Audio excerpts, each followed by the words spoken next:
व्याख्यामुद्रां करसरसिजैः पुस्तकं शङ्खचक्रे बिभ्रद्भिन्नस्फटिकरुचिरे पुण्डरीके निषण्णः अमरानश्रीरमृतविशदेरंशभिः प्लावयन् मामाविर्भूयात् अनघमहिमा मानसे वागधीशः। नमस्ते प्राणेश प्रणतविभवाय मुनिमगाः नमस्वामिन् रामप्रियतमनुमन् गुरुगुण नमस्तुभ्यं भीमप्रबलतमकृष्णेष्ट भगवन्नमः श्रीमन्मध्वप्रदिश सुदर्शन्नो जय जय श्रीगुरुभ्यो नमः। नारायणं सुरगुरुं जगदेकनाथं भक्तप्रियं सकललोकनमस्कृतं च त्रैगुण्यवर्जितमजं विभुमाद्यमीशं वन्दे भवग्रम् अमरासुरसिद्धवन्द्यं नारायणं नमस्कृत्य नरं चैव नरोत्तमं देवीं सरस्वतीं व्यासं ततो जयमुदीरये। ವೇದವ್ಯಾಸರ ಮಹಾಭಾರತದ ಚಿಂತಕರಿಗೆ ಮತ್ತೆ ವಂದನೆಗಳು. ಮತ್ತೆ ಶಾಂತಿ ಪರ್ವ ಪ್ರವಚನದ 169ನೆಯ ಚಿಂತನೆ. ಈ ಬಾರಿ ಮತ್ತೆ ಶಾಂತಿ ಪರ್ವದಲ್ಲಿನ ಇನ್ನೊಂದು ಅವಾಂತರ ಪರ್ವ ಆಪದ್ಧರ್ಮ ಪರ್ವದ ಚಿಂತನೆ ಆರಂಭವಾಗಲಿದೆ. ಮಹಾಭಾರತದ ಭಗವಂತನ ಶ್ರೀಕೃಷ್ಣನ ನೇತೃತ್ವದಲ್ಲಿ ಪಾಂಡವರ ವಿಶೇಷವಾದಂತಹ ರಾಜ್ಯಭಾರ ನಡೆದಿದೆ. ಅವನ್ನೆಲ್ಲ ನಾವು ಅನೇಕ ವರ್ಷಗಳಿಂದ ಕೇಳಿಕೊಂಡು ಪಾಂಡವರ ಮಹಾಪ್ರಸ್ಥಾನದ ಬಳಿಕ ಧರ್ಮರಾಜನ ಮತ್ತು ಭೀಷ್ಮನ ಸಂವಾದ ಚಿಂತನೆಯನ್ನು ನಾವು ಆರಂಭ ಮಾಡಿದ್ದೇವೆ. ಅದರಲ್ಲಿ ಶಾಂತಿ ಪರ್ವದ ಪ್ರಧಾನವಾದ ಮೊದಲ ಅಂಶ ರಾಜಧರ್ಮ ಪರ್ವ ಮುಗಿದಿದೆ. ಈಗ ಆಪದ್ಧರ್ಮ ಪರ್ವ ಅಂತ ಬಹಳ ಚಂದವಾದ ಅನೇಕ ಕಥೆಗಳ ಮಾಧ್ಯಮದಲ್ಲಿನ ಚಿಂತನೆ ಇದು. ಮುಂದಕ್ಕೆ ಮೋಕ್ಷಧರ್ಮ ಪರ್ವ ಇದೆ ಶಾಂತಿ ಪರ್ವದಲ್ಲಿ, ಅದು ಇನ್ನೂ ವಿಸ್ತಾರವಾದಂತಹ ಚಿಂತನೆ. ಹಾಗಾಗಿ ಈ ಬಾರಿ ನಾವು ಆಪದ್ಧರ್ಮವನ್ನು ಆದಷ್ಟು ವಿಶೇಷವಾದಂತಹ ಚಿಂತನೆಗಳೊಂದಿಗೆ ಕೇಳುವ. ಆಪದ್ಧರ್ಮದ ಬಳಿಕ ಮೋಕ್ಷ ಧರ್ಮದ ನಂತರದಲ್ಲಿ ಶಾಂತಿ ಪರ್ವದ ಕೊನೆಯಾದರೂ ಅನುಶಾಸನ ಪರ್ವ ಮತ್ತೆ ಭೀಷ್ಮ ಮತ್ತೆ ಧರ್ಮರಾಜರ ಚಿಂತನೆಯಲ್ಲಿ ಬಂದಿದೆ. ಅದು ಚಿಂತನೆಗೆ ಬಾಕಿ ಇವೆ, ಅದನ್ನು ಸಹ ಮುಂದಕ್ಕೆ ನಡೆಸುವ. ಹೀಗಾಗಿ ಧರ್ಮರಾಜನ ವಿಶೇಷವಾದಂತಹ ಪ್ರಶ್ನೆ, ರಾಜ ಆಪತ್ತಿನಲ್ಲಿ ಸಿಲುಕಿದರೆ ಏನು ನಡೆಸಬೇಕು ಅಂತ. ಆಪತ್ತಿನ ಸಂಖ್ಯೆ ಎಷ್ಟು? 13 ಅಲ್ಲವೇ? ನಾ ಬಹಳಷ್ಟು ಸರ್ತಿ ಅದನ್ನೆಲ್ಲ ನೋಡಿಕೊಂಡಿದ್ದೆ. ಮುಖ್ಯವಾಗಿ ಭಾಗವತದಲ್ಲಿ ಕೃಷ್ಣನ ಮಾತಿನಲ್ಲಿ ಅದು ಅರ್ಥಕ್ಕೆ ಸಂಬಂಧಿಯಾಗಿ ಅನರ್ಥಗಳ ಪರಂಪರೆ ಅಂತ ಹೇಳಿಕೊಂಡು 13 ಚಿತ್ರಣ ನೀಡಿದ್ದ. ಹಾಗಾಗಿ ಇಲ್ಲಿಯೂ ಸಹ ಧರ್ಮರಾಜ 13 ಅಂಶಗಳಲ್ಲಿ ಆಪತ್ತು ಬಂದದ್ದನ್ನು, ಅಂದರೆ ಒಟ್ಟು ಆಪತ್ತು ಹೇಗಿರ್ತದೆ ಅಂತ ಒಳಗೆ ಹೊರಗೆಯಲ್ಲಿ ಸೇರಿಕೊಂಡಾಗ ರಾಜನಿಗೆ ಮೊದಲಿಗೆ ಅವನು ಕ್ಷೀಣನಾಗುವುದು, ಎಲ್ಲ ವಿಷಯಗಳಲ್ಲಿಯೂ ಇಲ್ಲ ಆಗುವುದು, ಅಂದರೆ ಬರಡಾಗ್ತಾನೆ, ದುರ್ಬಲನಾಗ್ತಾನೆ. ಕ್ಷೀಣಸ್ಯ ದೀರ್ಘಸೂತ್ರಸ್ಯ ಸಾನುಕ್ರೋಶಸ್ಯ ಬಂಧುಷು. ಪ್ರಧಾನವಾಗಿ ಇಲ್ಲಿ ಧರ್ಮರಾಜನೇ ತನ್ನನ್ನು ತಾನು ತೋರಿಸಿಕೊಂಡಾಗೆ ಉಂಟು, ಸಹಜವೇ. ಈಗಾಗಲೇ ಅವನು ಗೆದ್ದದ್ದಷ್ಟೇ, ತಿಂಗಳು ಕಳೆದದ್ದಷ್ಟೇ ಕೆಲವು ಕೌರವಾದಿಗಳ ಸಂಹಾರದಿಂದ. ಹಾಗಾಗಿ ಮತ್ತೆ ಮತ್ತೆ ಬಾಣಗಳ ರಾಶಿಯಲ್ಲಿ ಬಿದ್ದ ಭೀಷ್ಮನನ್ನು ಕಂಡಾಗ ನೆನಪಾಗಲೇಬೇಕಲ್ಲ ಅವನಿಗೆ. ಹಾಗಾಗಿ ಅವನು ಮತ್ತೆ ಮತ್ತೆ ತಾನೇ ಅತ್ಯಂತ ಪರಿಕ್ಷೀಣನು, ಎಲ್ಲ ಕಳ್ಕೊಂಡವನು ಅಂತ ಹೇಳಿಕೊಳ್ಳುತ್ತಾನೆ. ಒಂದಂಶದಲ್ಲಿ ತುಂಬ ನೋವಿಗೆ ಸಂಕಟಕ್ಕೆ ಒಳಗಾದವನಾಗಿ ನಾನು ಕ್ಷೀಣ ಅಂತ ಹೇಳುತ್ತಾನೆ ಬಂದು. ಅದರಲ್ಲಿಯೂ ಕ್ಷೀಣಸ್ಯ ಮತ್ತು ಮುಖ್ಯವಾಗಿ ದೀರ್ಘಸೂತ್ರಸ್ಯ, ಎಲ್ಲದಕ್ಕೂ ತಡ ಮಾಡ್ತಾನೆ ಹೋರಾಟ ಮಾಡಲಿಕ್ಕೆ. ಮತ್ತೆ ವಿಷಯಗಳನ್ನು ಕೂಡಲೇ ಚರ್ಚೆಯಲ್ಲಿ ತಾರದೆ ಡಿಸಿಷನ್ ನಿರ್ಣಯ ತೀರ್ಪು ಕೊಡಲಾಗದೆ ನಿಂತ ರಾಜನಿಗೆ ಮುಖ್ಯವಾಗಿ ಸಾನುಕ್ರೋಶಸ್ಯ ಎನ್ನುವುದು ಮುಖ್ಯ. ಇಲ್ಲಿ ಯುದ್ಧ ಮಾಡಲಿಕ್ಕೆ ಬಂಧುಗಳ ಮೇಲೆ, ಸಂಬಂಧಿಗಳ ಮೇಲೆ, ತಮ್ಮವರ ಮೇಲೆ ಆದಷ್ಟು ಹಿಂದೇಟು, ಅದರಿಂದ ಸಾನುಕ್ರೋಶಸ್ಯ ದೀರ್ಘಸೂತ್ರಸ್ಯ, ಅವರ ಮೇಲಿರತಕ್ಕಂಥ ಕರುಣೆಯಿಂದಾಗಿ ತಡ ಮಾಡತಕ್ಕಂತಹ ಹೋರಾಟದಲ್ಲಿ ಹೀಗೊಂದು 3 ತೊಂದರೆಗಳ ಬಗ್ಗೆ ಸಿಲುಕಿದ ರಾಜನನ್ನು ಗುರುತಿಸಿ, ಮತ್ತೆ ಪರಿಶಂಕಿತ ಮುಖ್ಯಸ್ಯ, ತನಗೆ ಬೇಕಾದವರ ಮೇಲೆ ಭಾರಿ ಡೌಟ್. ಮುಖ್ಯ ಅಂದರೆ ಮಂತ್ರಿಗಳು ಮುಖ್ಯರು, ಸೇನಾಪತಿಗಳು ಮುಖ್ಯರು, ಬೇಕಾದರೆ ವಿದ್ವಾಂಸರು, ಪಂಡಿತರು, ಅವನಿಗೆ ಸಲಹೆ ಸೂಚನೆ ಕೊಡುವವರು, ಪುರೋಹಿತ ವರ್ಗದವರು, ಪುರೋಹಿತರು, ಅದರ ಮುಖ್ಯ ವ್ಯಕ್ತಿಗಳ ಮೇಲೆ ಪೂರಾ ಡೌಟ್. ಪರಿಶಂಕಿತ ಮುಖ್ಯಸ್ಯ, ಅವರ ಚರ್ಯೆಗಳ ಬಗ್ಗೆ, ಅವರ ವಿಶೇಷವಾದಂತಹ ಕಾಳಜಿಯ ಬಗ್ಗೆ ಯೋಚನೆಗಳ ಮೊನೊಪೋಲಿ. ಹಾಗಾಗಿ ಯಾವ ರಾಜನಿಗೆ ತನ್ನವರ ಮೇಲೆಯೇ ಪೂರ್ತಿಯಾದಂತಹ ಭರವಸೆ ಇರಲಿಲ್ಲ, ಅವರ ಮೇಲೆ ಸಂಶಯ ಪಡುತ್ತಾನೆ, ಅಂಥ ರಾಜನ ಕಥೆ ಏನು? ದುಷ್ಟಮಂತ್ರಸ್ಯ ಭಾರತ. ಮತ್ತೊಂದು ಹೇಳ್ತಾನೆ, ಆಲೋಚನೆಯೇ ಸರಿ ಇಲ್ಲ, ಮಂತ್ರಾಲೋಚನೆ ಪೂರ ಹಾಳಾಗಿ ಬಿಟ್ಟಿದೆ, ದೋಷಪೂರಿತವಾಗಿದೆ. ಇಂತಹ ಸಂದರ್ಭದಲ್ಲಿದ್ದಾಗ ರಾಜ ಹೇಗೆ ಡೀಲ್ ಮಾಡಬೇಕಾಗ್ತದೆ? ವಿರಕ್ತ ರಾಜ್ಯ ಪೌರಸ್ಯ ನಿರ್ದ್ರವ್ಯ ನಿತ್ಯಯಸ್ಯ ಚ. ಮತ್ತು ರಾಜನಿಗೆ ಈಗಾಗಲೇ ರಾಜ್ಯದ ಮೇಲೆ ವೈರಾಗ್ಯ ಬಂದಿದೆ ನೋಡಿ. ಇದು ಇವನಿಗೆ ಅಲ್ವಾ ಮುಖ್ಯಕ್ಕೆ, ಧರ್ಮರಾಜನಿಗೆ. ತನಗೆ ರಾಜ್ಯ ಬೇಡ, ಅಧಿಕಾರ ಬೇಡ, ಮತ್ತು ಪ್ರಜೆಗಳ ಮೇಲೂ ಅವನಿಗೆ ಆಸಕ್ತಿ ಇಲ್ಲ. ಪ್ರಜೆಗಳಿಷ್ಟು ಇದ್ದರೂ ಅವರ ಪಾಳೆ ನೋಡಿ. ಧರ್ಮರಾಜ ಎಷ್ಟು ಯೋಚನೆ ಮಾಡಿದ್ದ. ಸ್ವಲ್ಪ ಹಿಂದಕ್ಕೆ ಬನ್ನಿ, ಹಾಗೇಗಿರುತ್ತದೆ ಅಂತ. ಮೊದಲಿಗೆ ಪಾಲಾಗ್ತದೆ ಹೇಳಿ ಅವರನ್ನು ಗುಡ್ಡ, ಕಾಡು ಎಲ್ಲ ಇರುವ ಜಾಗಕ್ಕೆ, ಖಾಂಡವ ಪ್ರಸ್ಥಕ್ಕೆ ಕಳುಹಿಸಿಕೊಟ್ಟಾಗ, ಇದು ಕೌರವನ, ಧೃತರಾಷ್ಟ್ರನ ಅನ್ಯಾಯ, ಪಾಂಡು ಮಕ್ಕಳ ಮೇಲೆ ಮಾಡಿದ ದೌರ್ಜನ್ಯ ಅಂತ ಪ್ರಜೆಗಳೇ ಕೂಗಿದ್ದಾರೆ.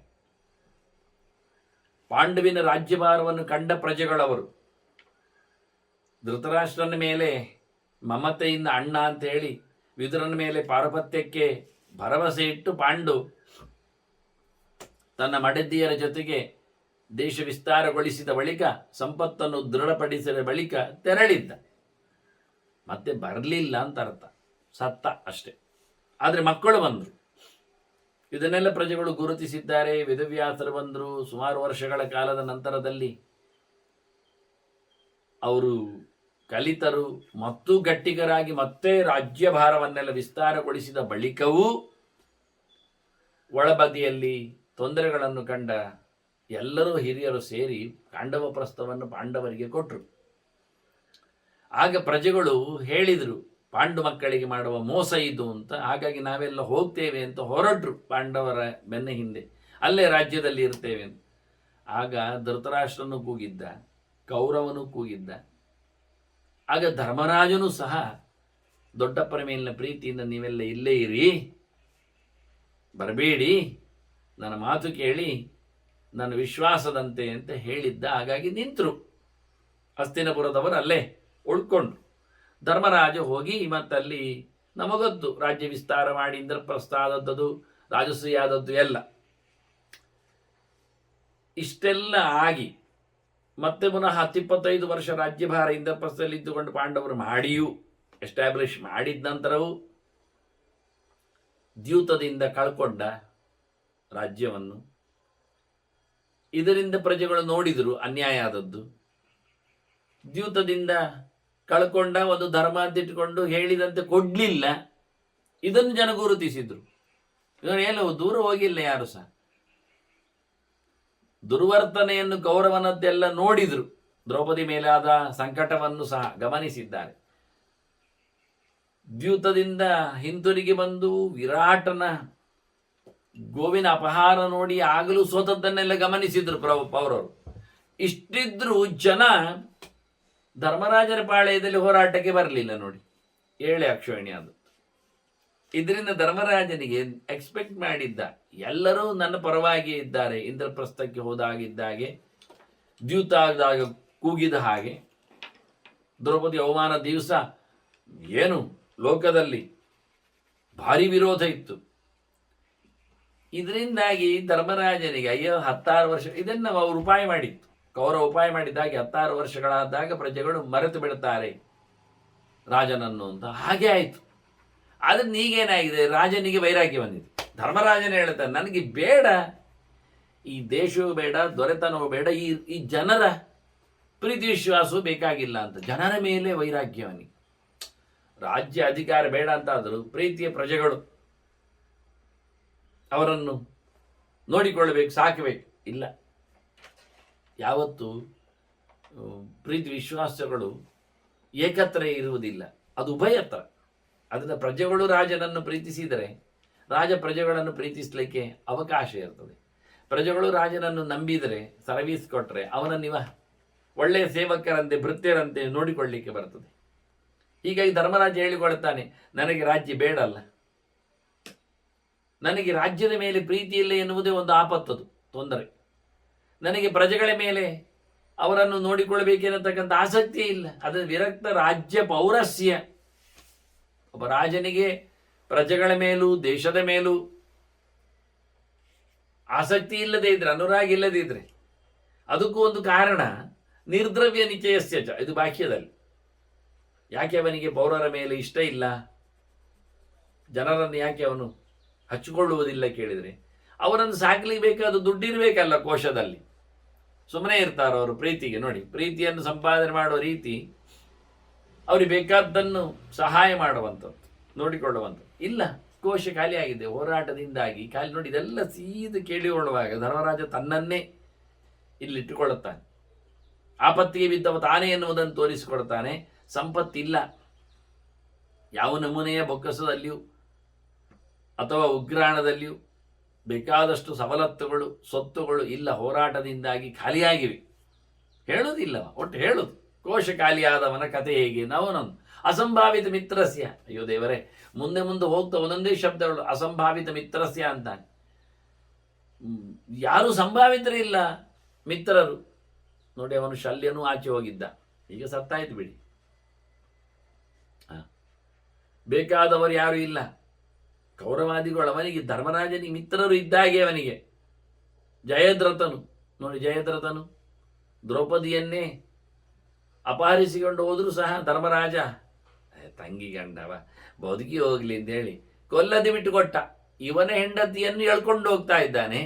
ಆದರೆ ಅವ ನನ್ನ ತಂಗಿ ಗಂಡ ಇದ್ದಾನೆ, ಆ ಹೆಂಡತಿ ಅವನು ಒಳ್ಳೆ ಬದುಕಲಿ ಹೇಳಿಕೊಂಡು. ಎಂಥ ನಮೂನೆ ನೋಡಿ, ಎಲ್ಲಿಯಾದ್ರೂ ಉಂಟೆ ಇದು ಈ ನಮೂನೆ?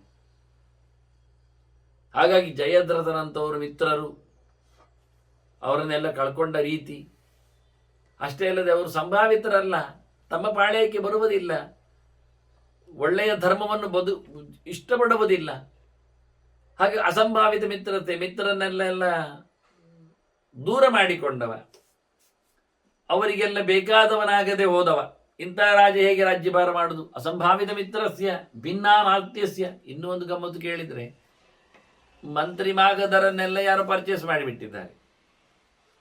ಅವರು ಇವನ ಸಂಗತಿಯಲ್ಲಿಲ್ಲ, ಅವರನ್ನು ವಶ ಮಾಡಿ ಪರಶತ್ರು ಇಲ್ಲಿನ ಮಂತ್ರಿಗಳನ್ನು ಕೈವಶ ಮಾಡಿಕೊಂಡ್ರೆ, ಮಂತ್ರಿಗಳೇ ಇಲ್ಲಿ ಪಿತೂರಿ ಮಾಡಲಿಕ್ಕೆ ಶುರು ಮಾಡಿದರೆ, ಭೇದವನ್ನು ನಡೆಸಿಕೊಟ್ರೆ.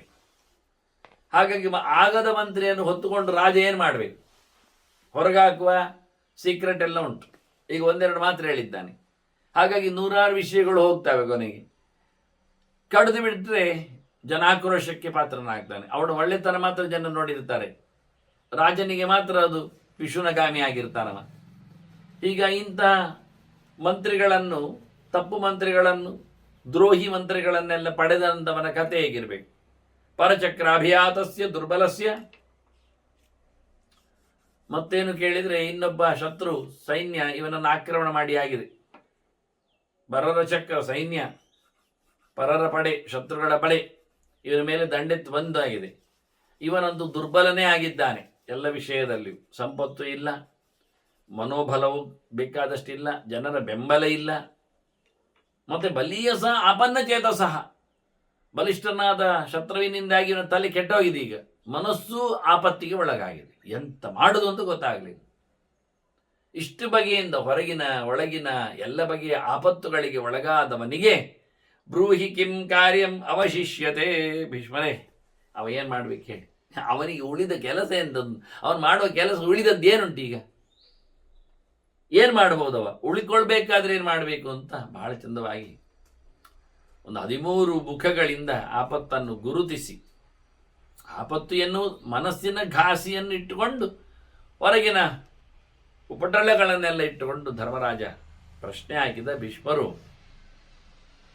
ಬಹಳ ಸುಲಭವಾದ ಆಪತ್ತುಗಾಲದಲ್ಲಿ ಏನು ಮಾಡಬೇಕೆನ್ನುವುದಕ್ಕೆ ಬಹಳ ಸಂಕ್ಷೇಪವಾದ ಚಿಂತನೆಯನ್ನು ಬಹಳ ಸುಂದರವಾಗಿ ನೀಡುತ್ತಾರೆ. ಮುಖ್ಯವಾಗಿ ಈಗ ಪರಶತ್ರು ಈಗ ಪ್ರಸಂಗವನ್ನೇ ಇಟ್ಟುಕೊಂಡೇ ಭೀಷ್ಮರು ಹೇಳುತ್ತಾರೆ. ಧರ್ಮರಾಜ ಏನು ನನಗೆ ಅಂತ ಹೇಳಿಕೊಂಡಿಲ್ಲ, ಭೀಷ್ಮರೇನು ನಿನಗೆ ಅಂತ ಹೇಳುವುದಿಲ್ಲ.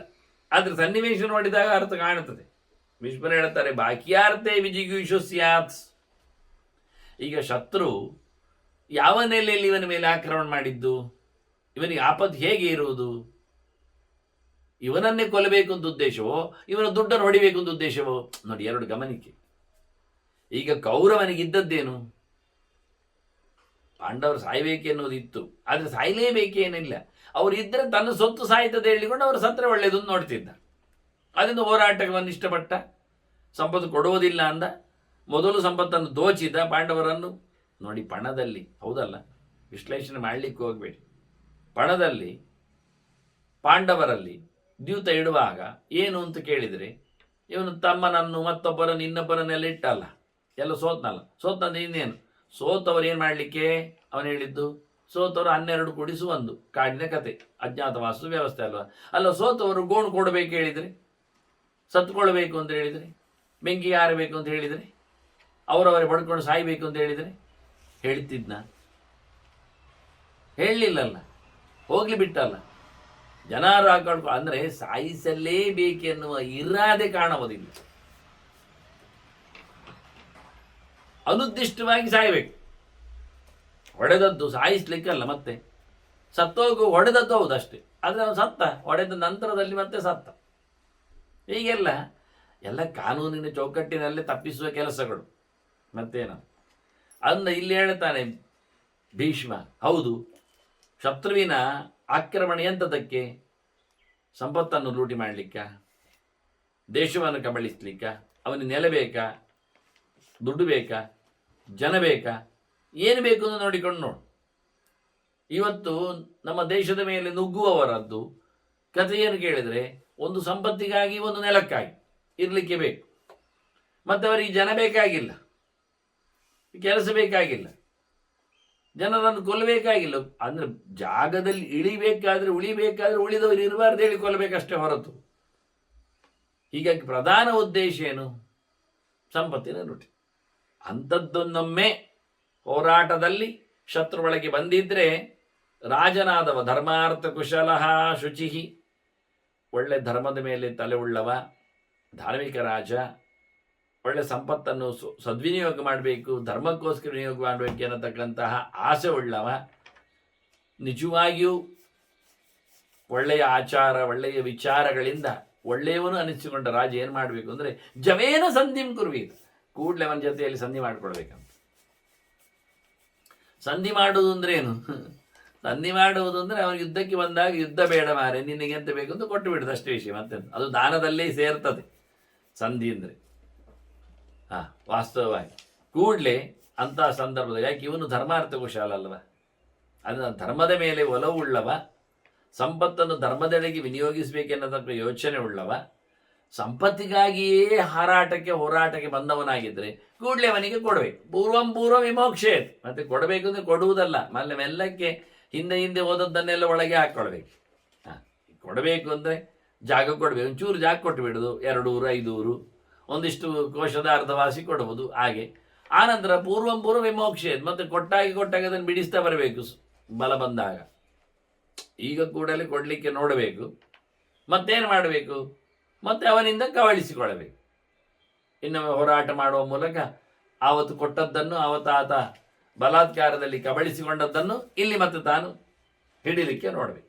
ಅದರಿಂದ ಈಗ ಸಂಧಿಗೆ ಪೊಡಮಡು, ಮತ್ತೆ ಯಥಾ ಕಾಲದಲ್ಲಿ ಅದು ಹೋದದ್ದನ್ನೆಲ್ಲ ವಾಪಸ್ ಪಡೀಲಿಕ್ಕೆ ಇಷ್ಟಪಡುವಂಥ ಯಹ ಅಧರ್ಮ ವಿಜಿಗೀಷಸ್ಯಾತ್.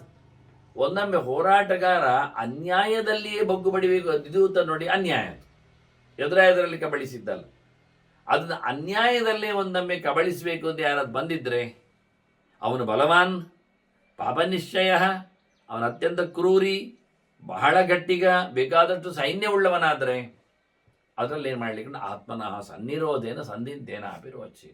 ಅಲ್ಲಿಯೂ ಇವ ಬದುಕುಳಿಬೇಕಲ್ಲ ಅಂತ. ಅವನು ತಪ್ಪುಗಾರ, ಹೌದು ತಪ್ಪುಗಾರ ಆಗಿದ್ದಾನೆ, ಭಯಂಕರ ಬಲಿಶಾಲಿ ಇದ್ದಾನೆ, ಪಾಪಿ ಬೇರೆ, ಹಾಳಾದವನು, ಹಾಗೆ ಅಂತ ಹೇಳಿಕೊಂಡು ನಾವು ಹೋರಾಟ ಮಾಡಿ ಬಡಿತೇನೆ ಅಂದರೆ ನಾವು ಸಾಯ್ತೇವೆ. ನೀವೇ ಹೇಳಿದ್ರಿ ಬಲವಾನವ ಅಂತ, ಬಲಿಷ್ಠ ಇದ್ದಾನೆ ಅಂತ. ಹಾಗೆ ಅಂಥವನ ಜೊತೆಯಲ್ಲಿಯೂ ತನ್ನನ್ನು ಬದುಕಿಸಿಕೊಳ್ಳಬೇಕೆನ್ನತಕ್ಕ ಇರಾದೆಯಿಂದ ಸಂಧಿಯನ್ನು ಮಾಡಿಕೊಳ್ಳ. ಅಲ್ಲಿಗೆ ಮುಗಿಲಿಲ್ಲ ಸಂಧಿ ಮಾಡಿಕೊಂಡು, ಪುರುಸೋತಾದಾಗ ಹಳ್ಳಿ ಹಾರ್ಲಿಕ್ಕುಂಟು ಅಂತ. ಅವನಿಗೆ ಸಂಧಿಯಲ್ಲಿ ಕೊಡಬೇಕಾದ್ದು ಕೊಡುವುದನ್ನು ಸಹ ದೊಡ್ಡ ದೊಡ್ಡ ಮಟ್ಟಿನ ಜಾಗವನ್ನೆಲ್ಲ ಕೊಡುವುದಲ್ಲ. ಅತಾಸ್ಯ ಅರಾಜಧಾನಿಂಚ ತರೇತ್. ಅವನಿಗೆ ವಿತರಣೆ ಮಾಡುವಲ್ಲಿ ಏನು ಮಾಡಬೇಕು ಅವನಂದರೆ, ಪಟ್ಟಣ, ದೊಡ್ಡ ದೊಡ್ಡ ಪೇಟೆ, ರಾಜಧಾನಿ, ರಾಜರು ಅರಸರು ನಿಂತಿರತಕ್ಕಂಥ ನೆಲಭೂಮಿಯನ್ನೆಲ್ಲ ದೂರದಲ್ಲಿದ್ದು ನೋಡಿ. ಪಾಂಡವರಿಗೆ ಹೇಗೆ ಕೊಟ್ಟವ ಮೊದಲಿಗೆ ಕಾಂಡವ ಪ್ರಸ್ಥವನ್ನು, ಹಾಗೆ ಆದಷ್ಟು ಹೆಚ್ಚು ಫಸಲು ಬಾರದ, ಹೆಚ್ಚು ವಸತಿ ಇಲ್ಲದ, ಸಮತಟ್ಟು ಅಲ್ಲದ, ಕೃಷಿಯಷ್ಟು ಭೂಮಿ ಯೋಗ್ಯ ಇವ ಅಲ್ಲದಂತಹ ಪ್ರದೇಶಗಳನ್ನಷ್ಟೇ ಕೊಟ್ಟುಕೊಂಡು ಹತ್ತಿರದಲ್ಲಿ ಆದಷ್ಟು ಕೊಟ್ಟುಕೊಂಡು ತನ್ನ ಆಪತ್ತಿಂದ ಅವನು ಅನ್ಯೇನವ ಆಪದಂ ಅಥವಾ ಇನ್ನೇನಾದರೂ ಕೊಟ್ಟುಕೊಂಡು ದುಡ್ಡ, ಮತ್ತು ಕೆಲವರಿಗೆ ಹುಡುಗಿಯರು ಬೇಕಾಗ್ತದೆ, ರಾಣಿವಾಸದವರು ಅಂತ ಪ್ರಜೆಗಳಲ್ಲಿ, ಹಾಗೆ ಯಾವುದರಲ್ಲಿಂದ ನೋಡಿಕೊಂಡು ಅನ್ಯೇನವ ಆಪದಂ, ಜಾಗವೋ, ಸಂಪತ್ತೋ, ದನಕರುಗಳೋ, ಅಥವಾ ದವಸ ಧಾನ್ಯಗಳೋ, ಅಥವಾ ಮನೆ ಮಂದಿಗಳೋ, ಅಥವಾ ಭೃತ್ಯರೋ, ಸೇವಕರೋ. ಹೀಗಾಗಿ ರಾಜ ಅಂತ ಆದವ ತದ್ ಭಾವ ದ್ರವ್ಯಾಣಿ ಜೀವನ್ ಪುನರುಪಾರ್ಜಯೇತ್. ಅಲ್ಲಯ್ಯ ಹೋಯ್ತಲ್ಲ, ಮನೆ ಮಂದಿಯನ್ನೆಲ್ಲ ಕೊಡಿ ಹೇಳಿದ್ರಿ, ಮತ್ತೆ ಒಟ್ಟು ಮಾಡಬಹುದು ಮಾರ, ಇವ ರಾಜ ಅಲ್ವಾ. ತದ್ ಭಾವ ಮುಖ್ಯವಾಗಿ ತಾನು ರಾಜ ಎನ್ನತಕ್ಕ ಧರ್ಮವನ್ನು ಗಟ್ಟಿಟ್ಟುಕೊಳ್ಳಬೇಕು. ರಾಜರಿಗೆ ಬೇಕಾಗಿರತಕ್ಕಂಥ ಸಮಾಧಾನಾದಿಗಳು, ಉಪಾಯಗಳು ಇವೆ ಎನ್ನುವುದನ್ನು ಅರ್ಥ ಮಾಡಿಕೊಳ್ಳಬೇಕು. ಈಗ ಇದರಲ್ಲಿ ಕೊಡುವ ಉಪಾಯ ಮಾಡಿ ಒಟ್ಟು ಬದುಕಿದ್ರೆ ಎಂಥದ್ದು ಸಂಪಾದನೆ ಮಾಡಲಿಕ್ಕೆ ಆಗ್ತದೆ. ಜೀವನ್ ಪುನರುಪಾರ್ಜಯೇತ್.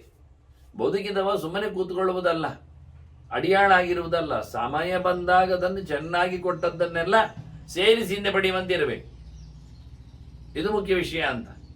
ಪಡೆಯುವ ರೀತಿ ಹೇಗೆ ಅಂತ ಅದರಲ್ಲಿ ಹೇಳ್ತಾನೆ. ಯಾಸ್ತು ಕೋಶಬಲ ತ್ಯಾಗಾತ್ ಶಕ್ಯ ತರಿತು ಆಪದ ಕಸ್ತತ್ರ ಅಧಿಕ ಆತ್ಮಾನಂ ಸಂತಿಜೇತ್. ಅರ್ಥ ಧರ್ಮವಿತ್ತು. ಒಬ್ಬ ಧರ್ಮ ರಾಜ ಧಾರ್ಮಿಕನಾದವ ತನ್ನನ್ನು ತಾನು ಬಲಿ ಕೊಡ್ಕೊಳ್ತಾನ. ಹಾಗೆ ಶರೀರ ಮಾಧ್ಯಮಕ್ಕಲ್ಲ ಧರ್ಮ ಸಾಧನ ಅಂತ ಬದುಕಿ ಉಳಿದರೆ ಒಳ್ಳೆಯದನ್ನು ಯಾವತ್ತೂ ಸಂಪಾದನೆ ಮಾಡು. ಆದರೆ ಇಂತಹ ಬಲಿಷ್ಠರಾದಂಥ ಕೆಟ್ಟ ರಾಜರ ಜೊತೆಯಲ್ಲಿ ಹೋರಾಟಕ್ಕೆ ಇಳಿಯದೆ ಆದಷ್ಟು ಕೊಟ್ಟುಕೋ, ಜಾಗ ಬಿಟ್ಟುಕೊಡು. ತಂಟೆ ತಕರಾರು ಗಡಿ ಜಾಗದಲ್ಲಿ ಉಂಟು ಹೇಳಿಕೊಂಡು ಮನೆ ಪಕ್ಕದಲ್ಲಿ ಲಡಾಯಿ ಮಾತಾ ಕೂಡುತ್ತಾರೆ, ಅವರ ಮಕ್ಕಳ ಮರಿಮಕ್ಕಳ ಕಾಲದಲ್ಲಿಯೂ ಅದು ಇತ್ಯರ್ಥ ಆಗುವುದಿಲ್ಲ. ಮತ್ತು ನ್ಯಾಯಾಲಯದಲ್ಲಿ ಅದು ಹಾಗೆ ಇರ್ತದೆ ಕೇಸು. ಅದರೊಟ್ಟಿಗೆ ಬದುಕಿ ಯಾರ್ತಾ ಇದ್ದಾರೆ ಕೇಳಿದರೆ ಇವರಿಬ್ಬರು ಶತ್ರುಗಳೇ, ಅಕ್ಕಪಕ್ಕದ ಮನೆಯವರು, ಯಾವತ್ತು ಗಲಾಟೆ ಮಾಡಿಕೊಳ್ಳುವವರು, ಅವರದ್ದೇ ಕೇಸ್ ಅದು. ಅದು 1ನೇ ಪಾರ್ಟಿ 2ನೇ ಪಾರ್ಟಿ ಎಲ್ಲ ಅವರದ್ದೇ ಹೆಸರೇ ಇರ್ತದೆ. ಆದರೆ ಅವರಿಬ್ಬರ ಹೆಸರಿನಲ್ಲಿ ಯಾರು ಬದುಕ್ತಾ ಇದ್ದಾರೆ ಅಷ್ಟ 10-50-100 ವರ್ಷ ಹೇಳಿದರೆ ಅದು ವಕೀಲ. ಎರಡು ಕಡೆಯ ನ್ಯಾಯವಾದಿಗಳು ಇವರ ಅನ್ಯಾಯವನ್ನು ಕ್ಯಾಶ್ ಮಾಡ್ತಾ ಇರ್ತಾರೆ. ಇದನ್ನು ನೀವು ಹೇಳ್ತಾನೆ, ನೀವು ದೇಹವನ್ನು ಇಂತಹ ಸಣ್ಣ ಪುಟ್ಟ ಗಲಾಟೆಗಳಲ್ಲಿ ದಂಡಿಸಿಕೊಳ್ಳಬೇಡಿ. ಇದರಿಂದ ಏನಾಯ್ತು, ಅವನಿಗೆ 10-50 ವರ್ಷಗಳ ಪ್ರೋಗ್ರೆಸ್ ಇಬ್ಬರದ್ದು ಮಾನಸಿಕವಾಗಿ ಮತ್ತು ದೈಹಿಕವಾಗಿ ಕುಂಠಿತ ಆಗ್ತದೆ. ಇವ ಹೇಳುತ್ತಾನೆ, ಧರ್ಮ ತಿಳಿದವ ದೇಹವನ್ನು ಉಳಿಸಿಕೊಳ್ಳಲೋಸುಗ ಈ ದ್ರವ್ಯಗಳನ್ನು ತ್ಯಾಗ ಮಾಡಿದರೂ ಅಡ್ಡಿ ಇಲ್ಲ ಅಂತ. ತನ್ನ ಕೋಶ, ತನ್ನ ಬಲ, ಬೆಂಬಲಿಗರು, ತಾನು ಆಪತ್ತಿನಿಂದ ದಾಟುವುದಾಗಿದ್ದರೆ ಖಂಡಿತವಾಗಿಯೂ ಏನನ್ನು ಬೇಕಾದರೂ ಅವನು ತ್ಯಾಗ ಮಾಡಲಿಕ್ಕೆ ಸಿದ್ಧನೇ ಇರಲಿ, ತನ್ನನ್ನು ಮಾತ್ರ ಕಾಪಾಡಲು ನೋಡಿಕೊಳ್ಳಿ ಅಂತ. ಯಾರು ದುಡ್ಡನ್ನು ಯಾರು ಇಷ್ಟಪಡ್ತಾರೆ ಮಾರಯ್ಯ, ಭೀಷ್ಮ ಹೇಳುತ್ತಾನೆ, ಅಪರಾಧ ಜುಗುಪ್ಸೇತ ಕಹ ಸಂಪನ್ನ ಧನಂ. ಬೇಕಾದಷ್ಟು ದುಡ್ಡುಳ್ಳವ ದುಡ್ಡನ್ನು ಇಷ್ಟುಕೊಳ್ಳಿಕ್ಕೆ, ಅದನ್ನು ನೋಡಿಕೊಳ್ಳಿಕ್ಕೆ, ಅದನ್ನು ರಕ್ಷಣೆ ಮಾಡಬೇಕು ಅಂತ ಹೇಳಿಕೊಂಡು ತನ್ನನ್ನೇ ಬಲಿ ಕೊಡ್ತಾನ. ನಾನು ಸತ್ರು ಪರವಾಗಿಲ್ಲ, ನಾನು ರಾಜ್ಯ ಬಿಡುವುದಿಲ್ಲ. ಆಯಿತು, ಏನಾಯ್ತು, ಈಗ ಸತ್ತ. ಹೋರಾಟದಲ್ಲಿ. ಮತ್ತೆ ರಾಜ್ಯ ಬಿಡುವುದಿಲ್ಲ, ರಾಜ್ಯ ಹೋಯ್ತಲ್ಲ, ಜಾರಿ ಹೋಯ್ತಲ್ಲ, ಬಿಡುವುದೇನು ಬಂತು? ದುರ್ಯೋಧನ ಹಾಗೆ ಹೇಳಿದ್ದಲ್ಲ, ನಾನು ಬದುಕಿರೋವರೆಗೂ ಸೂಜಿ ಮೊನೆ ಜಾಗವನ್ನು ಕೊಡುವುದಿಲ್ಲ ಅಂತ ಮೊದಲು ಹೇಳಿದ. ಅದು ಸಂಧಾನದಲ್ಲಿ ಕೃಷ್ಣನ ಹತ್ರ. ಆದರೆ ಯುದ್ಧದ ಕೊನೆಯಲ್ಲಿ ಸರೋವರದೊಳಗೆ ಅವಿತಿರುವವ ಪಾಂಡವರು ಕರೆದಾಗ ಏನು ಹೇಳಿದ? ರಾಜ್ಯ ಭಾರ ಮಾಡಿಕೊಳ್ಳಿ, ನಾನು ಬರೋದಿಲ್ಲ ಅಂದ. ಆಗ ಧರ್ಮರಾಜ ಹೇಳುತ್ತಾನೆ, ಕೃಷ್ಣನಲ್ಲಿ ಬದುಕಿರುವಷ್ಟು ಸಮಯ ಒಂದು ಚೂರು ಜಾಗ ಕೊಡುವುದಿಲ್ಲ ಹೇಳಿದವ, ಈಗ ನೀವು ಬದುಕಿರುವಷ್ಟು ಸಮಯ ನಾನು ಜಾಗ ತಗೊಳ್ಳಿಲಿಕ್ಕೆ ಸಾಧ್ಯ ಇಲ್ಲ ಅಂತ ಹೇಳಿಬಿಟ್ಟು ಭಾರಿ ಚೆನ್ನಾಗಿ ಹೇಳಿದ. ಹೀಗೆ ದುರ್ಯೋಧನ ಎಳೆದು ಹಾಕಿ ಮುರಿದು ಹಾಕಿ ಮತ್ತೆ ಧರ್ಮರಾಜ ರಾಜ್ಯಭಾರ ಮಾಡಿದ. ಹಾಗಾಗಿ ಭೀಷ್ಮರು ಹೇಳುತ್ತಾರೆ, ಯಾವೊಬ್ಬನು ಧರ್ಮವನ್ನು ಚೆನ್ನಾಗಿ ಅರಿತವ ತನ್ನನ್ನೇ ಬಲಿಕೊಳ್ಳಿಕ್ಕೆ ನೋಡುವುದಿಲ್ಲ, ದುಡ್ಡಿದ್ದವ ದುಡ್ಡನ್ನು ಕಳ್ಕೊಳ್ಳಿಕ್ಕೆ ನೋಡ್ತಾನೆ, ದುಡ್ಡನ್ನು ರಕ್ಷಣೆ ಮಾಡಲಿಕ್ಕೆ ನೋಡೋದಿಲ್ಲ. ದುಡ್ಡು ಬೇಕಾಗಿಲ್ಲ, ದುಡ್ಡು ಮಾತೇ ಮಾಡಲಿಕ್ಕೆ ಬರ್ತದೆ ಸಂಪತ್ತನ್ನು. ಆದರೆ ಅವನು ತನ್ನನ್ನು ನತ್ವೇ ಆತ್ಮ ಪ್ರದಾತವ್ಯ ಶಕ್ಯೇ ಸತಿ ಕದಂಚ, ತನ್ನ ದೇಹವನ್ನು, ತನ್ನ ಮನಸ್ಸನ್ನು, ತನ್ನನ್ನು ಸಮರ್ಪಿಸಿಕೊಳ್ಳುವುದರಲ್ಲಿ ಅರ್ಥ ಇಲ್ಲ. ಶತ್ರುವಿನ ತೊಂದರೆಯನ್ನು ನೋಡಿಕೊಂಡಾಗ ಅದಕ್ಕೋಸ್ಕರ ಸಂಪತ್ತನ್ನು ಒಟ್ಟು ಮಾಡಲಿಕ್ಕೆ ಹೋಗಬಾರದು, ಅದನ್ನು ಆದಷ್ಟು ಬಿಸಾಡಿಕೊಂಡು ಶತ್ರುವನ್ನು ದೂರಕ್ಕೆ ಓಡಿಸಿ ತಾನು ತನ್ನನ್ನು ಗೆಲ್ಲಬೇಕು. ಮತ್ತೆ ಸುಮ್ಮನೆ ಇರಲಿಕ್ಕಿಲ್ಲ ಮತ್ತೆ ಮನವು. ಅಲ್ಲ ಧರ್ಮರಾಜ ಕೇಳ್ತಾನೆ, ಅಲ್ಲ ಒಳಗೇನೆ ಯಾರಾದರೂ ತೊಂದರೆ ಮಾಡ್ತಾ ಇದ್ರೆ, ಅಭ್ಯಂತರೇ ಪ್ರಕೋಪಿತೆ ಬಾಕಿಯೇ ಚೋಪನಿ ಪೀಡಿತೆ, ಹೊರಗೆ ರಾಷ್ಟ್ರಗಳು, ಕೋಟೆ ಕೊತ್ತಲಗಳು, ಜನರು ಇವರನ್ನೆಲ್ಲ ತೊಂದರೆ ಮಾಡ್ತಾ ಇರ್ತಾರೆ. ಒಳಗೆ ತಮ್ಮವರು ಮಂತ್ರಿಗಳು ಅವರನ್ನು ಹಪ್ ಮಾಡಿದ್ದಾರೆ, ಹ್ಯಾಕ್ ಮಾಡಿದ್ದಾರೆ. ಜೊತೆಯಲ್ಲಿ ಸೇವಕ ವರ್ಗದವರೆಲ್ಲ ವಿಶ್ವಾಸವನ್ನು ಬಿಟ್ಟಿದ್ದಾರೆ.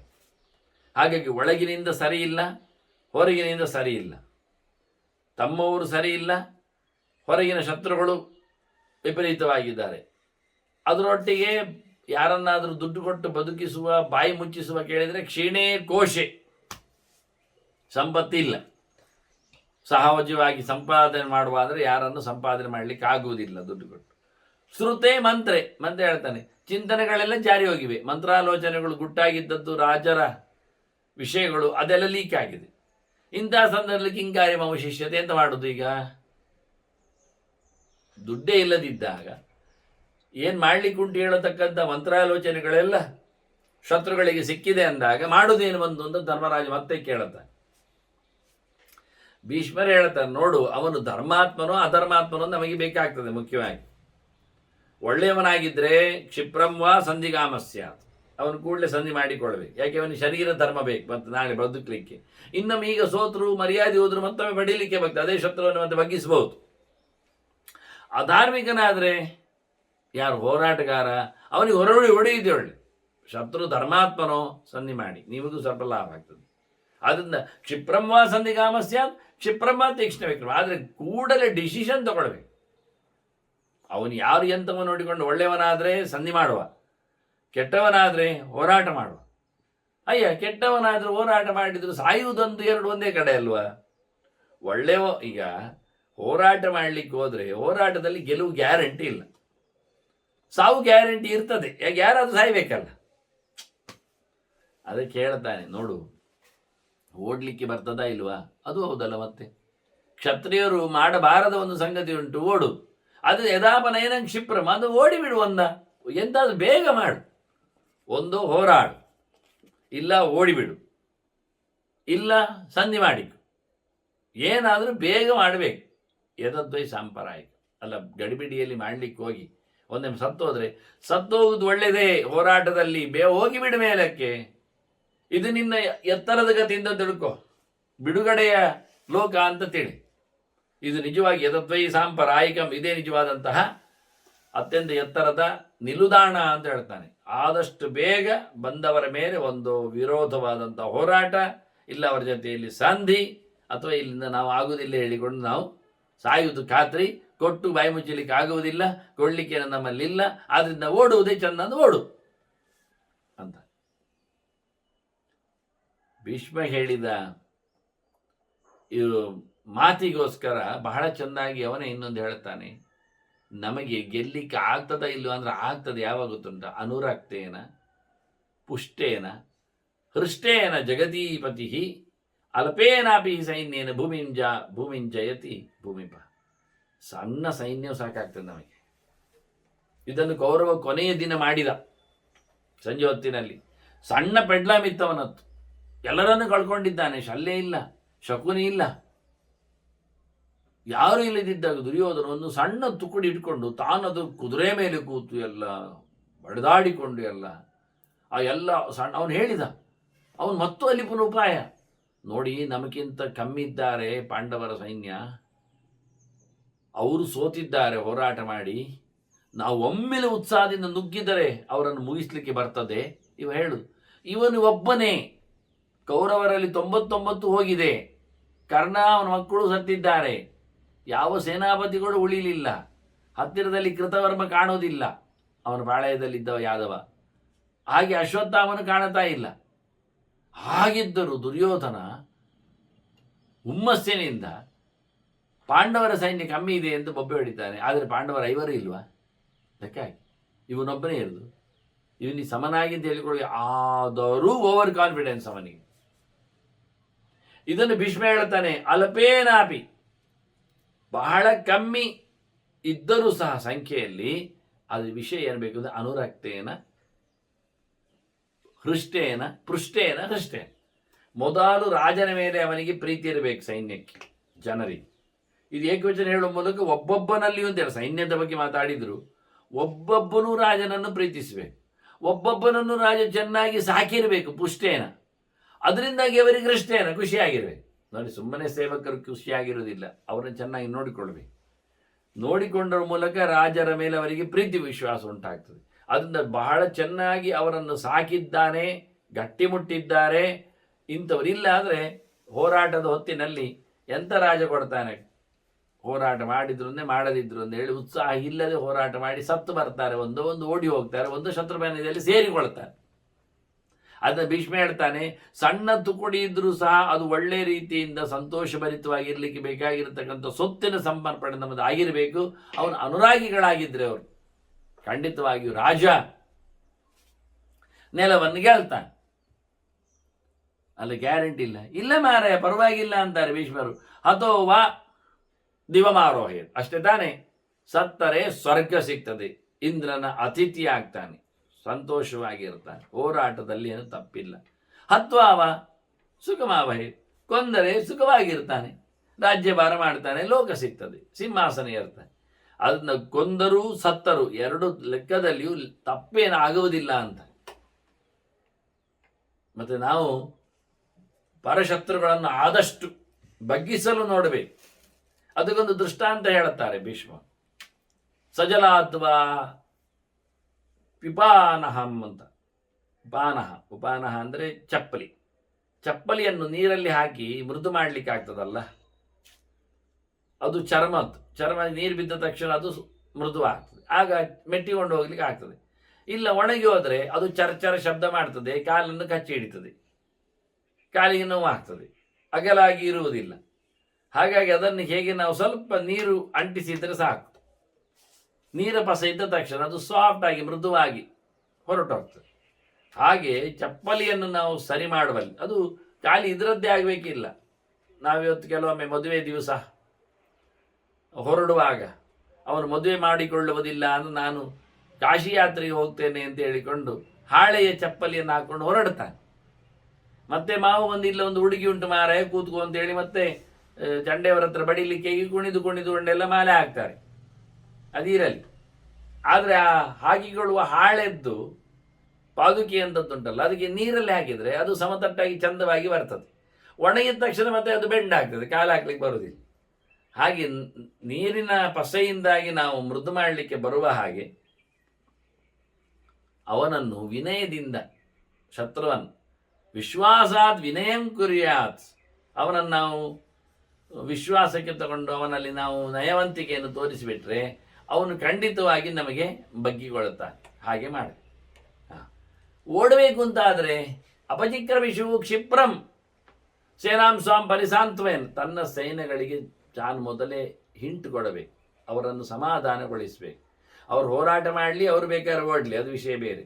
ಆದರೆ ಗೊತ್ತಾಗದಾಗಿ ಓಡಲಿಕ್ಕೋಸ್ಕರ ಒಂದೊಮ್ಮೆ ಕಾಲು ಹಿಂದೆ ಇಡುವುದಾಗಿದ್ದರೆ ಸೈನಿಕರಿಗೆ ತನ್ನವರಿಗೆ ಹೇಳಿಕೊಂಡು ವಿಲಂಗಯಿತ್ವ ಸತ್ರೇಣ, ಆ ಹೋರಾಟದಂಗಳದಿಂದ, ಹೋರಾಟದ ಒಂದು ಏನೊಂದು ಯುದ್ಧ ಇದೆ, ಕಾವಿದೆ, ಅದರಿಂದ ದಾಟಿಕೊಂಡು ಹೋಗಿ ತತಃ ಸ್ವಯಂ ಉಪಕ್ರಮೆ, ಮತ್ತೆ ಪುರುಸೋತಾದಾಗ ಸರಿ ಮಾಡಿಕೊಂಡು, ಅದಕ್ಕೆ ಮೊದಲು ಹೇಳಿದ್ದು ತನ್ನ ಸೈನ್ಯವನ್ನು ಸಾಂತ್ವನಗೊಳಿಸುವುದು ಅಂತ. ಆ ಸೈನ್ಯವನ್ನು ಮತ್ತೆ ತಾನು ಕಟ್ಟಿಕೊಂಡು ಅವರ ಮೇಲೆ ಎಗರಬೇಕು. ಅದನ್ನು ರಾಜ ಒಂದೋ ಗೆಲ್ಲಬೇಕು, ಒಂದೋ ಸಂಧಿ ಮಾಡಿಕೊಳ್ಳಬೇಕು, ಇಲ್ಲ ಓಡಬೇಕು, ಅಥವಾ ಸಾಯಲಿಕ್ಕೆ ಉಂಟು. ಗೆಲ್ಲುವುದು ಗೊತ್ತಿಲ್ಲ, ಅದರಿಂದ ಸಾಯಲಿಕ್ಕೆ ಉಂಟೆ. ಸಾಯಬಾರದು ಅಂದಿದ್ದರೆ ಓಡಲಿಕ್ಕೆ ಬರ್ತದೆ. ಓಡಲಿಕ್ಕೆ ಹೋದ ನಂತರ ಮತ್ತೆ ಹಿಂದೆ ತಿರುಗಿ ಯಾವತ್ತಾದರೂ ಅವನು ಕ್ಷತ್ರಿಯನಾದ್ರಿಂದ ಅವನ ಮೇಲೆ ಆಕ್ರಮಣ ಮಾಡಿ ಮುಗಿಸುವ ಕೆಲಸ ಅಂತೂ ಮಾಡಲಿಕ್ಕೆ ಉಂಟು ಅಂತ ಹೇಳಿ ಆಪತ್ತಿನಲ್ಲಿ ಓಡಲಿಕ್ಕೆ ಉಂಟು ಎನ್ನುವುದು ಭೀಷ್ಮರ ವಾದ. ಹೋರಾಡಿ ಸಾಯಿರಿ ಅಂತಲ್ಲ, ಸಾಯ್ತಾರೆ ಅನ್ನೋದಕ್ಕೆ ಸಾಯಬೇಕು ಅಂತಲ್ಲ, ದೇಹದ ಧರ್ಮವನ್ನು ಉಳಿಸಿಕೊಳ್ಳಿ, ದೇಹ ಬೇಕಾಗ್ತದೆ ಹೇಳಿಕೊಳ್ಳುವ ಮೂಲಕ ಆಪತ್ತಿನ ಕಾಲದಲ್ಲಿ ರಾಜರ ದೊಡ್ಡ ವಿಷಯ ಏನು ಕೇಳಿದರೆ, ಓಡಾಡದೆ ಸಂಧ್ಯಾದಿಗಳನ್ನು ನಡೆಸಿ, ಕೊಳ್ಳಿಕ್ಕೆ ದುಡ್ಡಿಲ್ಲ, ಬಿಡ್ಲಿಕ್ಕೆ ಜಾಗ ಇಲ್ಲ ಅಂತ ಆದರೆ ಓಡಲಿಕ್ಕೆ ಉಂಟು. ಆದರೂ ಸಹ ತನ್ನಲ್ಲಿ ಬಹಳ ಚೆನ್ನಾಗಿ ತನ್ನ ಧರ್ಮವನ್ನು, ಶರೀರವನ್ನು ಉಳಿಸಿಕೊಳ್ಳಿಕ್ಕೋಸ್ಕರ ಓಡುವುದು ಧರ್ಮಕ್ಕಾಗಿ ಹೊರತು ಬದುಕಿಗಾಗಿ ಅಲ್ಲ. ಆನಂತರ ಅಷ್ಟರಲ್ಲಿ ನಿಲ್ಲಿಲ್ಲ, ಪುನಃ ಅವನ ಮೇಲೆ ಎಗರಲಿಕ್ಕೆ ಉಂಟು ಹೇಳುವ ಮೂಲಕ ಭೀಷ್ಮರು ಆಪತ್ತಿನ ಕಾಲದಲ್ಲಿನ ಕೆಲವು ಅನೇಕ ಆಯಾಮಗಳ ಪ್ರಶ್ನೆಗೆ ಉತ್ತರವನ್ನು ನೀಡಿದ್ದಾರೆ. ಮುಂದೆ ಕೆಲವು ಆಪತ್ತಿನ ಧರ್ಮಗಳ ಚಿಂತನೆಯನ್ನು ನಾವು ಮತ್ತೆ ಸೇರಿದಾಗಿ ಕೇಳುವ ವಂದನೆಗಳೊಂದಿಗೆ ಶ್ರೀಕೃಷ್ಣಾರ್ಪಣೋಸ್ತು. ನಾರಾಯಣ ನಾರಾಯಣ ನಾರಾಯಣ.